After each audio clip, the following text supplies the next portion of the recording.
Well, it's a good day to have an issue with special effects or with Zoom, because the scripture is sort of about special effects. I think there's two types of people who either like Star Wars and like special effects, and all that are people who don't. And kind of, I'm sort of more in the second category. I'm not like, and so this scripture, I have just never really connected with it. It is the last Sunday every year of Epiphany, is a story of Jesus being transfigured. He goes up onto the mountain and he starts glowing.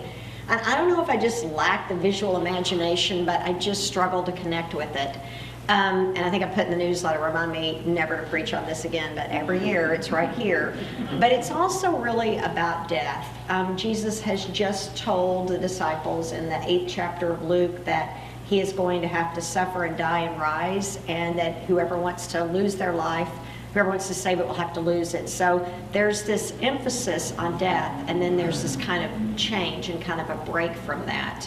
And the disciples, who Luke is generally pretty gracious to, really struggle in this passage to really understand, and they'll kind of struggle now from this point forward. So this Luke 9th chapter is really sort of a dividing point in the gospel. Up until this point, we've kind of been moving towards life, and now we're moving towards the cross. Now, about 8 days after these sayings, Jesus took with him Peter and John and James and went up on the mountain to pray. And while he was praying, the appearance of his face changed and his clothes became dazzling white. Suddenly they saw two men, Moses and Elijah, talking to Jesus. They appeared in glory and were speaking of his departure, like his exodus, his death, which he was about to accomplish at Jerusalem. Now Peter and his companions were weighed down with sleep, but since they had stayed awake, they saw Jesus' glory, and the two men stood with him.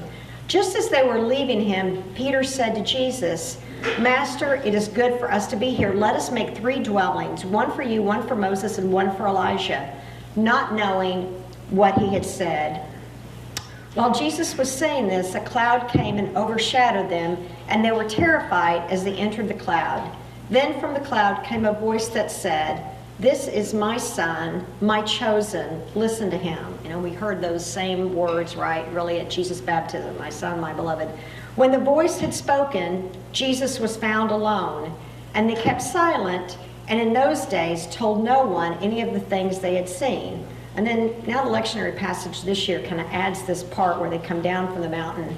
On the next day, when they had come down from the mountain, a great crowd met them. Just then, a man from the crowd shouted, "Teacher, I beg you to look at my son. He is my only child." Suddenly, a spirit seizes him, and all at once he shrieks. It convulses him until he foams at the mouth. It mauls him and will scarcely leave him. "I begged your disciples to cast it out, but they could not."